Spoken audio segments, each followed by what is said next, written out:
नमस्कार दोस्तों। इथिक्स के पेपर का जो हम अच्छे लेसन और नोट्स बना रहे थे, इसी कड़ी में अगला जो पांचवा लेसन है वो इंडियन मॉरल थिंकर का है। और यदि आप इस वीडियो को देख रहे हो तो इससे पहले जो चार लेसन मैं बना चुका हूँ उनको ज़रूर देखना और चैनल को सब्सक्राइब करना। लेसन पसंद आए तो इसको लाइक करना और अपने दोस्तों के साथ शेयर जरूर करना। तो चलिए शुरू करते हैं इंडियन मॉरल थिंकर के बारे में। और यहाँ से देखो ना, प्रत्येक साल जैसे यदि हम पेपर का विश्लेषण करते हैं तो महात्मा गांधी जी का एक जो कोटेशन आधारित क्वेश्चन आता है वो लगभग प्रत्येक वर्ष आया है। इसके अलावा डॉक्टर अब्दुल कलाम का है या विवेकानंद का है या बुद्ध की शिक्षाओं के बारे में ऐसे क्वेश्चन प्रत्येक year UPSC mains ethics paper में आए हैं। तो हमें क्या करना चाहिए, हमें ये कोशिश करनी चाहिए कि इनसे संबंधित जो भी हमारे प्रैक्टिकल आइडिया आ जाए ना, उनको आंसर में ज़रूर लिखना चाहिए। अच्छा, इसमें एक बात है कि आप लोगों को कोटेशन के बारे में पता हो या नहीं पता, उससे कोई फ़र्क नहीं पड़ता। आप कोशिश करो कि उस कोटेशन को अपने शब्दों में लिखने की कोशिश करो, जो भी व्यवहारिक चीज़ें हैं, उनसे जोड़ने की कोशिश करो। और आज इस लेसन में मैं लास्ट में 3 मॉडल आंसर शेयर करूँगा। बताऊँगा कि किस प्रकार एथिक्स का मॉडल आंसर लिखा जाना चाहिए कोटेशन आधारित क्वेश्चनों का। तो आप इस लेसन को पूरा देखना, आपको बहुत ज़्यादा फ़ायदा होने वाला है और साथ ही साथ आपकी आंसर राइटिंग भी होने वाली है। तो आप ये कर सकते हो कि जो क्वेश्चन मैंने लिखे हैं, वो क्वेश्चन मैंने इस साल के जो 2020 का मेंस का पेपर है, वहाँ से 3 क्वेश्चन लिए हैं, उनके मॉडल आंसर बनाए हैं। तो कोशिश करो कि आप वीडियो को पॉज़ करके पहले वो क्वेश्चन आप लिखो और फिर मेरे आंसर से आप तुलना कर सकते हो, ठीक है? ताकि आपको आइडिया लगे कि आप कितना अच्छा लिख रहे हो, कहाँ आपकी कमियाँ हैं, उनको सही ढंग से आप वॉच कर सकते हो। तो चलिए शुरू करते हैं आज का लेसन। सबसे पहले जैसे महात्मा गांधी जी की कोटेशन की बात करें, तो जैसे एक अच्छा कोटेशन है कि जो परिवर्तन आप विश्व में देखना चाहते हो, वो पहले स्वयं में देखो। देखो, इस कोटेशन का भी क्वेश्चन आ सकता है। तो हमें कोशिश क्या करनी है कि ऐसे कोटेशन को तोड़कर उसका जो भावार्थ है ना, उसके हिसाब से क्वेश्चन को लिखना है। तो आप इन कोटेशन को निबंध में भी लिख सकते हो। देखो, यहाँ पर अपने लेसन का फ़ायदा है कि इथिक्स के पेपर और निबंध के पेपर में जो भी कोटेशन है, जो भी महान व्यक्तित्व के विचार है ना, उनको हम ऐसे में भी काम में ले सकते हैं और एथिक्स के पेपर में भी काम में ले सकते हैं। तो दोनों पेपरों में हमारा ये फ़ायदा है कि जो भी हम एफर्ट लगाते हैं ना, उसका 50% कहीं न कहीं एक दूसरे पेपर में काम आ जाता है। जैसे ये क्वेश्चन आया हुआ है पहले कि महात्मा गांधी के 7 पापों की संकल्पना बताइए। तो ऐसा क्वेश्चन जो है ये सेकंड आरसी में दिया हुआ था। देखो, 2016 में क्या हुआ था, ऐसे 3 या 4 क्वेश्चन आए थे, जो कि कहीं न कहीं पढ़े होने चाहिए थे। इनसे मतलब बिना पढ़े काम नहीं चलेगा। जैसे यदि आपको महात्मा गांधी के 7 सिंस के बारे में नहीं पता है, तो मतलब कहीं न कहीं फिर ये क्वेश्चन आपसे अटेम्प्ट नहीं हो पाएगा। इसीलिए मैं बार-बार बोलता हूँ कि सेकंड आरसी की जो 4th रिपोर्ट है, नैतिकता की रिपोर्ट, उसकी बहुत इम्पोर्टेंट मतलब एग्ज़ाम के हिसाब से भूमिका है। तो आपको ये कोशिश करनी है कि सेकंड ईआरसी को जरूर पढ़ना है। और सेकंड ईआरसी की कोई समरी वमरी की पढ़ने की जरूरत नहीं है, आप ना ओरिजिनल पढ़ो। आपको गूगल गूगल में लिखोगे सेकंड ईआरसी, तो सभी रिपोर्ट इंग्लिश और हिंदी में मिल जाएगी। आप उनमें सेकंड ईआरसी है ना, कि फोर्थ रिपोर्ट वो पढ़ने की कोशिश करो, जो नैतिकता की है रिपोर्ट। तो इसमें विशेष तौर पर बात ये कहने का मतलब है कि थोड़ी सी वो रिपोर्ट बोरिंग लगेगी आपको पढ़ने में, लेकिन कोई बात नहीं, धीरे धीरे उसको पढ़ना, एक चैप्टर पढ़ना, 2 चैप्टर पढ़ना, एक साथ पढ़ने की उसको आवश्यकता नहीं है, आप आराम से पढ़ना। लेकिन आईएएस बनना है तो फिर अच्छे से पढ़ाई करनी होगी, तो करना ही पड़ेगा। तो कुल मिलाकर ऐसे 3-4 क्वेश्चन आए थे उस साल 2016 में। एक तो जैसे ये क्वेश्चन आया था, एक जॉन रोल्स का क्वेश्चन आया था, एक मैक्स वेबर का क्वेश्चन आया था। वो अधिकांश क्वेश्चन सेकंड ईआरसी से उठाए गए थे, ठीक है? तो यहाँ पर थोड़ा-सा समझने की कोशिश करते हैं कि महात्मा गांधी के 7 पापों की संकल्पना, ये 7 सिंस की थ्योरी क्या है? तो इसमें महात्मा गांधी जी ने बताया है कि बिना परिश्रम के धन, ठीक है? विवेक बिन सुख, मानवता रहित विज्ञान, चरित्र बिन ज्ञान, सिद्धांत बिन राजनीति, नैतिकता बिन व्यापार, त्याग बिन धर्म। मतलब ये उन्होंने 7 विचार बताए हैं कि ऐसा नहीं होता है तो मतलब कहीं न कहीं जैसे आप बिना परिश्रम के धन कमाते हो तो वो अच्छी बात नहीं है, अनैतिक मतलब हो सकता है फिर। तो ऐसा कुछ आप इसको जोड़ सकते हो और कहीं और कोटेशन के रूप में या कहीं क्वेश्चन में आप आंसर में महात्मा गांधी के 7 सिंस की थ्योरी बताते हो, तो वहाँ पे भी आपका एक अलग प्रभाव पड़ता है। तो बता सकते हो जहाँ क्वेश्चन की डिमांड है ऐसी। तो इसके अलावा जैसे महात्मा गांधी जी का अन्य कोटेशन है कि मेरा धर्म सत्य व अहिंसा पर आधारित है।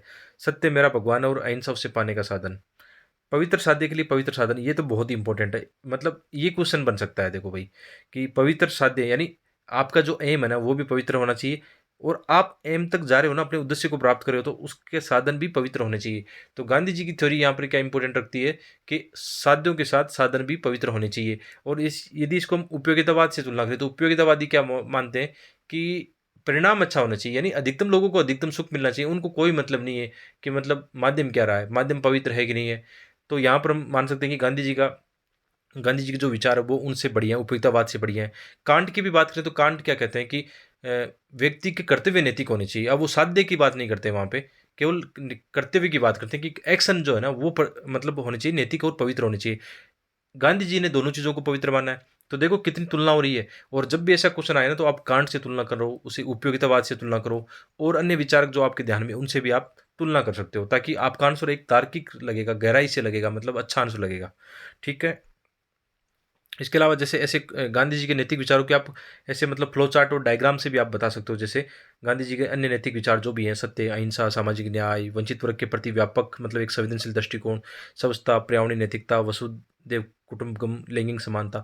मतलब गांधी जी के तो आप विचार आप बहुत गहराई से बहुत ज़्यादा व्यापकता में जानते हो, लेकिन इथिक्स के पेपर में हमें कोशिश करना है कि आंसर को समेट लेना है। मतलब जो भी आपके आयाम है ना उनको मतलब छोटे प्रारूप में आपको लिखने होते हैं, क्योंकि 150 वर्ड में आप कितना लिखोगे। गांधी जी के बारे में तो आप बुक लिख सकते हो, लेकिन हमें 150 वर्ड में लिखना है। तो वो कला आप में होनी चाहिए। जैसे मतलब ये क्वेश्चन भी आया कि स्वयं को खोजने का सर्वोत्तम मार्ग ये है कि अपने आप को अन्य की सेवा में खो दें। तो देखो ये कितना अच्छा है, और ये इसका मैं मॉडल आंसर आज मतलब देने वाला हूँ। तो आप यहाँ पे मतलब बिल्कुल चिंता मत कीजिए, एकदम मॉडल आंसर पूरा हम जानने वाले हैं कि स्वयं को खोजने का सर्वोत्तम मार्ग क्या है। इसके पूरे विचार को हम पढ़ने वाले हैं। तो लास्ट में मैंने इसका मॉडल आंसर दिया है। ठीक है। आगे है कि व्यक्ति और कुछ नहीं, केवल अपने विचारों का उत्पाद है। देखो 2019 में भी गांधी जी का ये क्वेश्चन आया है। वह जो सोचता है वही बन जाता है। पृथ्वी पर हर एक की आवश्यकता की पूर्ति हेतु काफ़ी संसाधन है, पर किसी के लालच के नहीं। ये तो कोटेशन सब लोग जानते हैं कि आप निबंध में भी कोटेशन शुरुआत में लिखते हो, प्रस्तावना में लिखते हो। तो कुल मिलाकर बात है, जो भी हम छोटे रूप में इसको पढ़ सकते हैं, अच्छे मतलब विचारों को यहाँ पर एक साथ हमने पढ़ने की कोशिश की। बाकी तो यार आप जानते हो कि गांधी जी के कितने अच्छे विचार हैं। आप चाहे महिलाओं के उत्थान की बात करो, शिक्षा की बात करो, वंचित वर्ग के उत्थान की बात करो, या मतलब हम जानते हैं कि SC ST के उत्थान की बात करते हैं, तो वहाँ पे अच्छे पॉइंट हमारे पास मिल सकते हैं। इसके अलावा इकोनॉमिक्स की बात करें तो ट्रस्टीशिप का सिद्धांत गांधी जी का आ सकता है वहाँ पे, सर्वोदय का सिद्धांत आता है, पंचायती राज का सिद्धांत आता है। बहुत सारे आयाम हैं जिनको हम बता सकते हैं, लेकिन इथिक्स के पेपर में थोड़ा सा हमें कोशिश करनी है कि जो क्वेश्चन की डिमांड है उसके हिसाब से हमें लिखें। आप ये भी बता सकते हो, महिला उत्थान बता सकते हो, वंचित वर्ग का उत्थान बता सकते हो, स्वच्छता वाला पॉइंट बता सकते हो कि गांधी जी की स्वच्छता की या स्वच्छ भारत अभियान में कोई क्वेश्चन है तो वहाँ पे गांधी जी का बता सकते हो। ठीक है। ऐसे बहुत सारे पॉइंट आ सकते हैं। अगला जो है अगले जो विचारक हैं स्वामी विवेकानंद जी। तो इनके बारे में तो मतलब इस साल भी एक क्वेश्चन आया, वो भी हम मॉडल आंसर के रूप में लास्ट में देखेंगे कि किसी की निंदा नहीं कीजिए। अगर आप मदद का हाथ बढ़ा सकते हो ना तो ऐसा कीजिए, यदि नहीं तो आप हाथ जोड़िए और अपने बंधुओं को आशीर्वाद दीजिए या आशीर्वचन दीजिए, और उन्हें अपने मार्ग पर जाने दीजिए। यही क्वेश्चन इस साल आया है। ठीक है। यही कोटेशन का क्वेश्चन आया है, 2020 के मेंस में आया। इसका मॉडल आंसर मैंने लास्ट में दिया है। तो आगे है कि लोगों की आध्यात्मिक चेतना जगाने व अपनी सांस्कृतिक परंपरा पर गर्व भाव पैदा करना।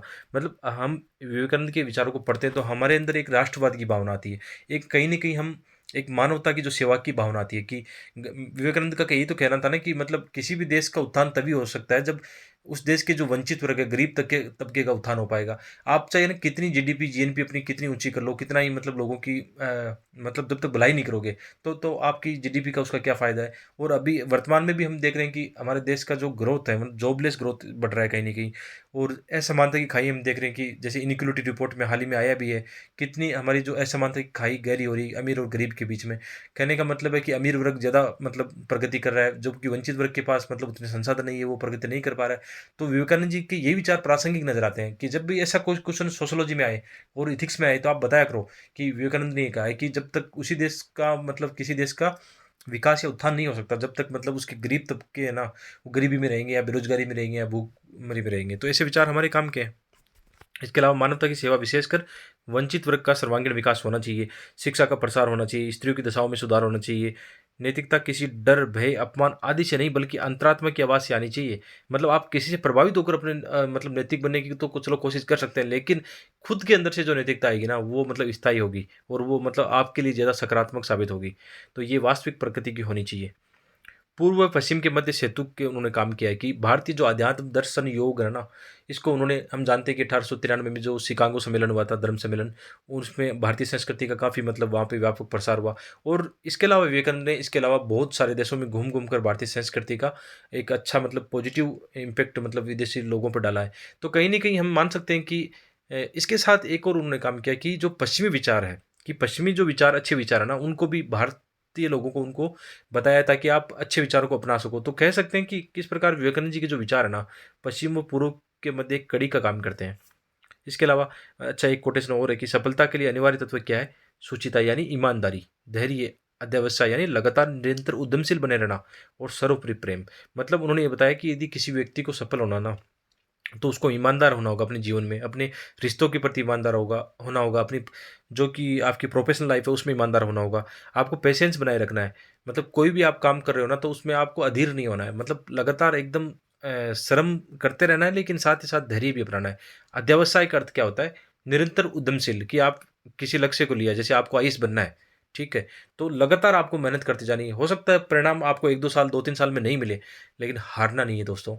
लगातार उद्यमशील बने रहना है, पॉजिटिव मतलब सोच के साथ में अपने उद्देश्य में लगे रहना है। ये विवेकानंद जी के विचार हैं। और प्रेम, मतलब प्रेम करुणा, ये तो मतलब आपको और ज़्यादा ऊँचाइयों पर ले जाएगी। जैसे हम बा एग्ज़ाम्पल के लिए बता सकते हैं कि जैसे मतलब हम पालतू जानवरों से प्रेम करते हैं, तो आप कभी देखना कि जब आप अपने डॉग के साथ खेलते हो या अपने जो भी आपके पास पालतू जानवर है, उनके साथ आप खेलते हो ना, तो कहीं न कहीं आपके अंदर एक मतलब प्रेम की भावना आएगी। तो यही महात्मा गांधी या विवेकानंद जी का कहना है कि अ, सत्य, अहिंसा, प्रेम, सब जितने भी अच्छे मतलब नैतिक विचार हैं, उनको अपने व्यवहार में लाना चाहिए। आगे जैसे केवल उन्हीं का जीवन जीवन है जो दूसरों के लिए जीते हैं, अन्य सब तो जीवित होते हुए जीवित होने से अधिक मृत है। देखो अच्छा कोटेशन है ये। इसके अलावा अन्य शिक्षा की बात करें, नैतिक शिक्षा की बात करें, तो जैसे समाज सेवा की भावना की बात की उन्होंने, त्याग भावना, सर्वांगीण विकास, आत्मनिर्भरता, देशभक्ति, राष्ट्रवाद, साहस, सृजनशीलता, चरित्र निर्माण, बहुत सारे ऐसे विचार हैं जो कि कहीं न कहीं नैतिकता को बढ़ाते हैं। और इन विचारों को हम कोटेशन के माध्यम के साथ-साथ आप फ्लो चार्ट डायग्राम के माध्यम से भी अपने क्वेश्चन में प्रस्तुत कर सकते हो। आगे जैसे चाणक्य के विचार, और चाणक्य के विचार तो हमारे लिए बहुत ही इंपॉर्टेंट है, क्योंकि चाणक्य की जो भी विचार है कहीं न कहीं मतलब एक प्रशासनिक दृष्टिकोण से और एक मतलब राजनीतिक दृष्टिकोण से अहम विचार है, जो कि कहीं न कहीं नौकरशाहों के लिए भी एक गाइडलाइन के रूप में होते हैं। ठीक है? तो चाणक्य के विचारों में हम देखते हैं तो वो एक अखंड भारत के पक्षधर थे या अखंड राष्ट्र के पक्षधर थे। और उनका जो भी मतलब ग्रंथ था अर्थशास्त्र यानी नीतिशास्त्र ग्रंथ था, जो कि राजनीति और नीतिशास्त्र से संबंधित पहला भारतीय ग्रंथ माना जा सकता है। और इस ग्रंथ में बताया गया है किस प्रकार राज्य की उत्पत्ति हुई है, राज्य की प्रकृति क्या है, यथार्थवादी दृष्टिकोण है। यथार्थवादी दृष्टिकोण का मतलब है, चाणक्य ये मानते थे कि जो भी राजा है या जो भी नौकरशाह हैं, मतलब कहीं न कहीं उनको यथार्थवादी दृष्टिकोण अपनाना चाहिए, कि जैसे कि उनको ज़्यादा से ज़्यादा राष्ट्र की सुरक्षा के लिए मतलब युद्ध अभ्यास करना चाहिए या सैनिकों को वर्दी करनी चाहिए, भर्ती करनी चाहिए। इसके अलावा जो विदेशी उनके संबंध है, यानी पड़ोसी राष्ट्रों के साथ उनके कैसे मित्र-मित्र संबंध हो सकते हैं, या जो मतलब शत्रु का शत्रु है वो मित्र हो सकता है, ऐसी उनकी पॉलिसी होती थी या उनके अच्छे विचार होते हैं। तो इसके अलावा राजा को कौन से गुण अपनाने चाहिए, विदेश नीति किस प्रकार होनी चाहिए, ये इसमें बताया गया है। उनका एक अच्छा कोटेशन भी है, जैसे कि जिस प्रकार जीभ पर के शहद का स्वाद न लेना असंभव है, उसी प्रकार सरकारी तंत्र के लोग राजकोष से कुछ न ले, कुछ न धन का हरण न करे, कैसे संभव होगा? कि जिस प्रकार जीभ पर के शहद का स्वाद न लेना असंभव, उसी प्रकार सरकारी तंत्र के लोग राजकोष से कुछ न कुछ धन का हरण करते हैं। मतलब इन्होंने इंगित किया यहाँ पे भ्रष्टाचार को, जो प्रशासन में भ्रष्टाचार मौजूद है ना, उनकी इन्होंने यहाँ पे इस कोटेशन के माध्यम से बात की है। इसके अलावा राज्य के कर्मचारी उस मछली की तरह है, जो कोई नहीं जानता कि मछली कब और कितना पानी पिएगी और पिएगी या नहीं। तो मतलब कहीं न कहीं इन विचारों में हमें ये भी दिखता है कि किस प्रकार हम प्रशासन में भ्रष्टाचार को कम कर सकते हैं। इसके अलावा उन्होंने प्रशासन में भ्रष्टाचार कम करने के कई अच्छे उपाय भी बताए हैं, कि जैसे लगातार निगरानी और ऑडिटिंग होती रहनी चाहिए, कठोर दंड का प्रावधान होना चाहिए, प्रशासनिक जो अधिकारियों का आपसी जो गठजोड़ बनता है ना, उसको कम करने के प्रयास करने चाहिए, सार्वजनिक हितों को वरीयता दी जानी चाहिए। इसके अलावा 2016 में एक क्वेश्चन भी यहाँ से आया कि भ्रष्टाचार सरकारी राजकोष का दुरुपयोग, प्रशासनिक अदक्षता और राष्ट्रीय विकास के मार्ग में बाधा उत्पन्न करता है। चाणक्य के अनुसार ऐसा एक क्वेश्चन 2016 में आ चुका है। ठीक है। आगे जो विचारक हैं डॉक्टर एपीजे अब्दुल कलाम, तो यहाँ से भी मतलब कई बार यूपीएससी एथिक्स के पेपर में क्वेश्चन आए हैं, जैसे जहाँ हृदय में शुचिता है यानी ईमानदारी है, वहाँ चरित्र में सुंदरता है। जब चरित्र में सौंदर्य है तब घर में समरसता है। जब घर में समरसता है तो राष्ट्र में सुव्यवस्था है, और जब राष्ट्र में सुव्यवस्था है ना तो विश्व में शांति है। तो मतलब कहने का मतलब ये हम छोटे से शुरुआत कर सकते हैं, एक व्यक्ति से शुरुआत कर सकते हैं, कि परिवार में एक व्यक्ति है ना यदि ईमानदार होगा, अच्छे नैतिक गुणों वाला होगा, तो कहीं नहीं कि उसका समाज को फ़ायदा मिलेगा, समाज का यदि फ़ायदा मिलता है, तो राष्ट्र या राज्यों को फ़ायदा मिलता है, फिर पूरे विश्व को फ़ायदा मिलता है। तो इस प्रकार उन्होंने अच्छे कोटेशन बताए हैं। इसके अलावा ये क्वेश्चन यूपीएससी में आ चुका है कि मेरा दृढ़ विश्वास है कि यदि किसी राष्ट्र को भ्रष्टाचार मुक्त और सुंदर मनों वाला बनाना है, तो क्या सॉरी यहाँ पे डिस्टर्ब हुआ था। तो मेरा दृढ़ विश्वास है कि यदि किसी राष्ट्र को भ्रष्टाचार मुक्त और सुंदर मनों वाला बनाना है, तो उसमें समाज के 3 प्रमुख लोग अंदर ला सकते हैं। वे हैं पिता, माता और शिक्षक। आगे है एक अच्छा सा कोटेशन, ये क्वेश्चन जो पहले हमने कोटेशन पढ़ा वो आ चुका है, तो उसको भी आप लिखने का प्रयास करना। तो किसी भी राष्ट्र का विकास उसकी जनता के द्वारा ही किया जाता है, इसलिए व्यक्ति का विकास ज़्यादा महत्वपूर्ण है। और हमें व्यक्ति के विकास का एक ऐसा कार्यक्रम बनाना चाहिए जिससे ऐसे जागरूक नागरिकों का निर्माण हो जो राष्ट्र के विकास का कार्य कर सकें। इसके अलावा आप इनको फ्लो चार्ट और डायग्राम में भी ऐसे बना सकते हो। क्वेश्चन में मैं बार बार ये बोल रहा हूँ कि आपको प्रत्येक क्वेश्चन में कोशिश करनी है कि फ्लो चार्ट और डायग्राम बना पाओ। ठीक है, तो डॉक्टर एपीजे अब्दुल कलाम के नैतिक विचार इस प्रकार हैं कि युवाओं व बच्चों के मार्गदर्शक हैं। तकनीक की जनसाधारण तक पहुंच की उन्होंने बात की है। राष्ट्रभक्ति व राष्ट्र विकास की भावना पर उन्होंने बल दिया है। कर्मशीलता पर लगातार उन्होंने अपने जन्म से या लेकर जहाँ तक मतलब अंतिम अवस्था तक उन्होंने क्या किया, लगातार एक मतलब उद्यमशीलता और लोगों को प्रेरणा के लिए काम किया है। तो आप जान सकते हो कि किस प्रकार एक नेतृत्वकर्ता के रूप में कलाम जी का योगदान है। इसके अलावा आधुनिक व वैज्ञानिक सोच, प्रेरणादायक विचार, प्रेरणास्पद विचारक, विपरीत परिस्थिति में भी निरंतर कार्य, त्याग व बलिदान की भावना आदि ऐसे उनके नैतिक विचार है। इसके अलावा रविंद्रनाथ टैगोर की मतलब यहाँ पे अच्छे कोटेशन हम लेंगे। एक दो बार यहाँ से भी क्वेश्चन आया हुआ है कि उच्चतम शिक्षा वो है जो हमें सिर्फ जानकारी नहीं देती बल्कि हमारे जीवन के समस्त समस्त अस्तित्व के साथ सद्भाव लाती है। हम महानता के करीब तब होते हैं जब विनम्रता के करीब होते हैं। प्रेम अधिकार का दावा नहीं करता अपितु स्वतंत्रता देता है। मिट्टी के बंधन से मुक्ति, पेड़ के लिए आज़ादी नहीं है। तो ये अच्छे कोटेशन है जो आप है ना अपने एथिक्स के पेपर में और ऐसे राइटिंग में इस्तेमाल कर सकते हो। अब हम 3 क्वेश्चन मॉडल आंसर के रूप में देखेंगे जो कि आपके बहुत काम आ सकते हैं। और आप भी कोशिश करो कि इन मॉडल आंसर के साथ आप भी अपनी आंसर राइटिंग 1-2 क्वेश्चन लिखने का प्रयास करो, बाद में बड़े स्तर पर लिखने का प्रयास करो कि बाद में 3 घंटे के भी हमें मतलब क्वेश्चन लिखने चाहिए। और 3 घंटे में किस प्रकार हमें आंसर लिखने होते हैं उसकी मैंने 3-4 जो मॉक टेस्ट की मेरी कॉपीज है कि वो 3 घंटे में लिखी हुई है। आप उसमें देख लेना किस प्रकार 3 घंटे में राइटिंग भी मतलब उतनी अच्छी नहीं होती है। तो आपके सब जितने भी क्वेश्चन होते हैं कि 3 घंटे में किस प्रकार अच्छा मॉडल आंसर होता है, राइटिंग कैसी होती है, तो आप मेरे टेलीग्राम चैनल पर जाकर वहाँ पर जो मेरी टेस्ट कॉपीज है, मैंने वहाँ पर 4 टेस्ट कॉपीज शेयर की है जो कि 2 विजन आइज की टेस्ट कॉपीज है और 2 दृष्टि आइज पर मैंने लिखी है। तो आप ज़रूर देखना ताकि आपको मतलब फुल कॉपी टेस्ट कॉपीज का भी देखने को एक अलग लाभ मिलेगा। जैसे यहाँ पर है कि बुद्ध की कौन सी शिक्षाएं आज सर्वाधिक प्रासंगिक है और क्यों, विवेचना कीजिए। ठीक है, बुद्ध की कौन सी शिक्षाएं जो आज प्रासंगिक है। तो यही हमने बात की थी कि आंसर का फॉर्मेट हमारा क्या होना चाहिए। सबसे पहले एक अच्छा सा प्रस्तावना होनी चाहिए, यानी मतलब शुरुआत होनी चाहिए। दुनिया को अपने विचारों से नया मार्ग, मध्यम मार्ग दिखाने वाले महात्मा बुद्ध भारत के एक महान दार्शनिक, समाज सुधारक व बौद्ध धर्म के संस्थापक थे। और बाद में आप एक अच्छा सा, अभी हमने बात की ना, हर एक में एक फ्लो चार्ट डायग्राम जरूर होना चाहिए। तो यहाँ पे हमने कोशिश की कि बुद्ध की जितनी भी शिक्षाएं उनको डायग्राम के माध्यम से बताने की कोशिश की। बाद में जैसे बॉडी पार्ट, जो क्वेश्चन का जो बॉडी पार्ट है उसमें क्वेश्चन की डिमांड क्या है उसी को आप हेडिंग बना लो कि वर्तमान समय में बुद्ध की शिक्षाओं की प्रासंगिकता क्या है। जैसे बुद्ध का सर्वाधिक महत्वपूर्ण विचार आत्मदीपक है, अर्थात अपना दीपक स्वयं बनाओ।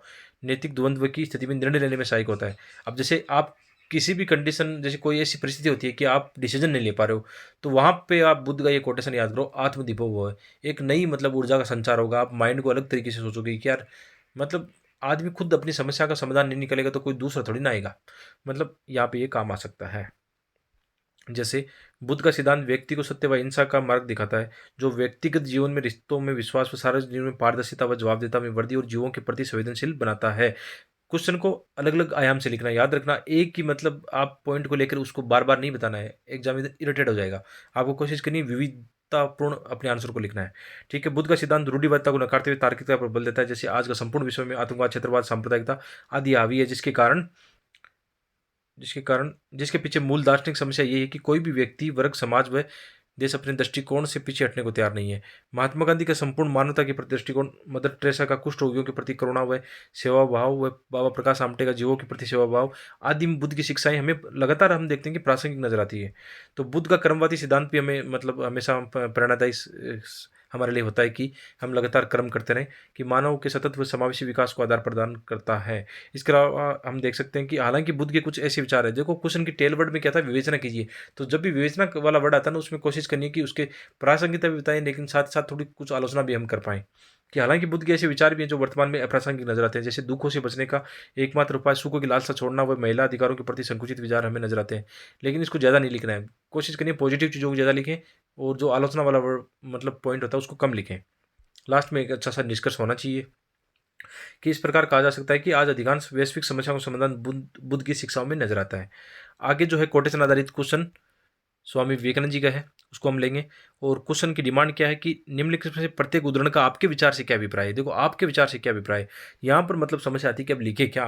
जैसे ये कोटेशन है कि किसी की भर्त्सना नहीं कीजिए, अगर आप मदद का हाथ आगे बढ़ा सकते हैं तो ऐसा कीजिए, यदि नहीं तो आप हाथ जोड़िए, अपने बंधुओं को आशीर्वचन दीजिए और उन्हें आगे अपने मार्ग पर जाने दीजिए। स्वामी विवेकानंद। तो इसको देखो किस प्रकार लिखते हैं, आप सीख लो यहाँ से।